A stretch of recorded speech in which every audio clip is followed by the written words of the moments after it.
I spoke to people that have been here a long time. They said when that wall went up, it's a whole different ball game. Is that a correct statement? Whole different ball game. And I don't care whether a mayor is a Republican or a Democrat. They're full of crap when they say it hasn't made a big difference. They said, oh, crime actually stayed the same. Didn't stay the same. Went way down. And look at what they did to their past crimes, and look at how they recorded those past crimes. Went way, way down. Thanks to a powerful border wall in El Paso, Texas, it's one of America's safest cities now. Joining us now, member of...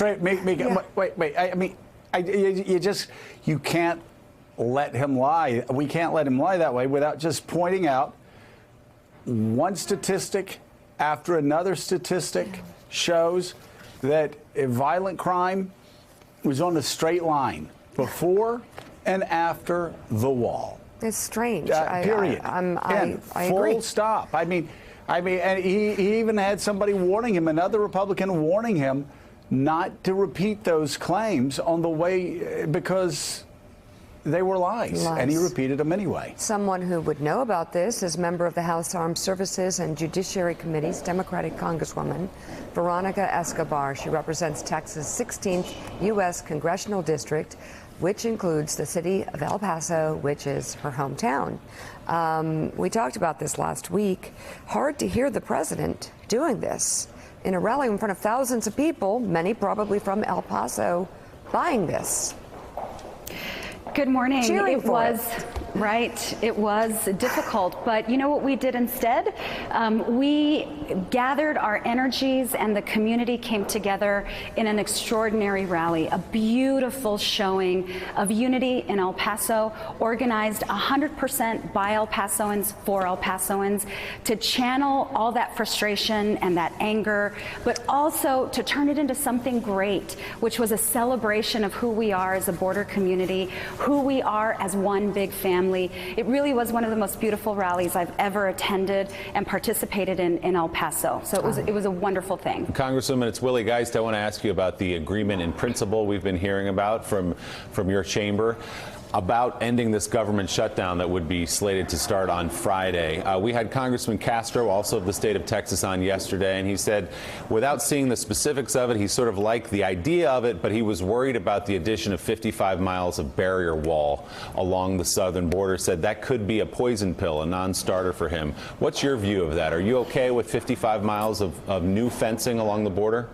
You know, Willie, I need to know what kind of fencing, honestly, because what we've seen in Homeland Security bills on the border, we've seen fencing being replaced, we've seen fencing going up. Right. I am not anti, the Normandy fencing out in the rural areas, things that don't stop wildlife, don't harm wildlife, but are a tool for Border Patrol to stop vehicles.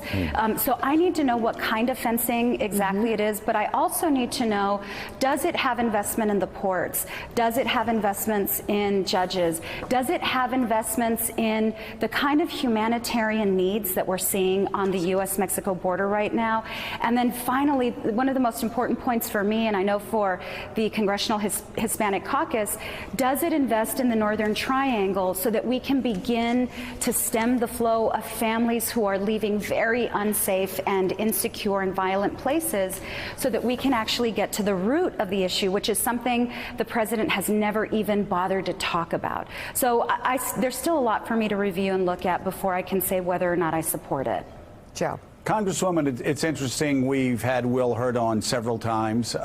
It's very interesting that members, Republicans and Democrats alike, that have districts that run along the border, the U.S.-Mexico border, do not think a wall is a solution. And yet you all are the ones who are having to deal with a humanitarian crisis because the president claims there's a border crisis, despite the fact, as we say repeatedly, border crossings are at a 50-year low. Can you touch on where we are as far as the humanitarian crisis goes there. What's happening with the detainees right now? What's happening with the separation of families?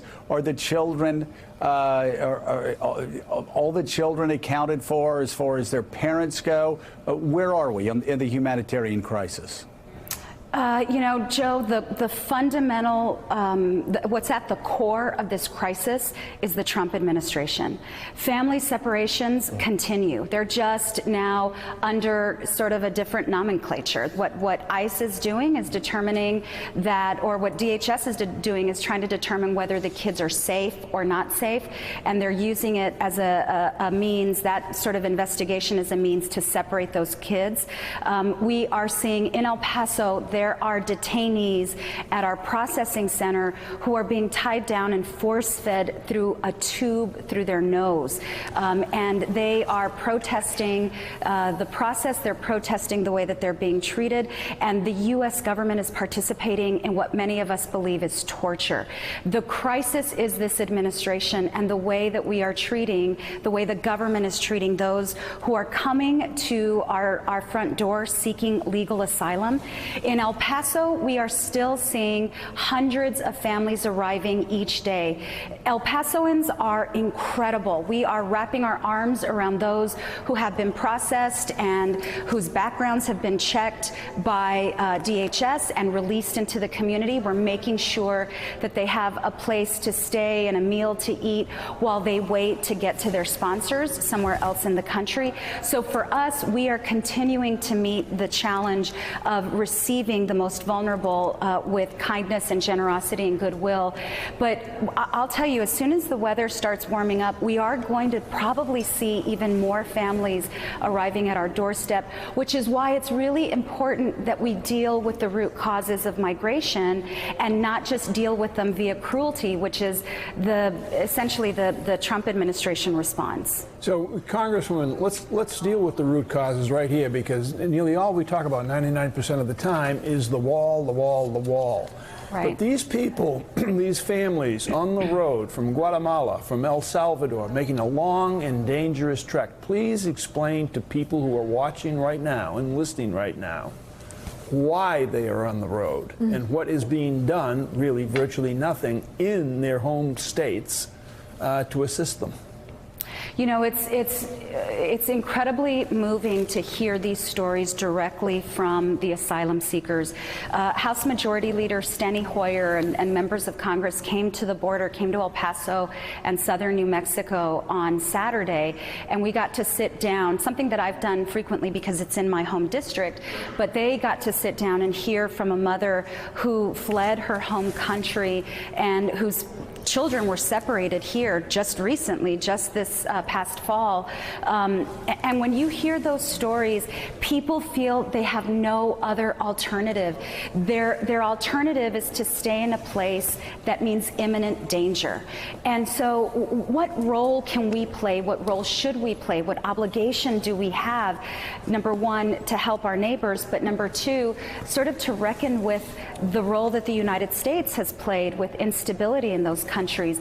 But more importantly, if we want to stem the flow of migration, which is what happened with Mexican males, we saw Mexican males, their migration or their trying to enter the country decrease when their economy improved, when unemployment improved. If we do the same with other countries, then people can stay in a safe and secure place. They are running from a place where they can no longer live, knowing that they're running to a place where they're not wanted. Can you imagine the desperation?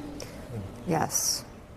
Congresswoman Veronica Escobar, thank you so much, and thank you for sharing the story of El Paso, the real story, with us. Still ahead, last month, Majority Leader Mitch McConnell said he wouldn't let the Senate become a theater for show votes. So what exactly is he thinking when it comes to the Green New Deal?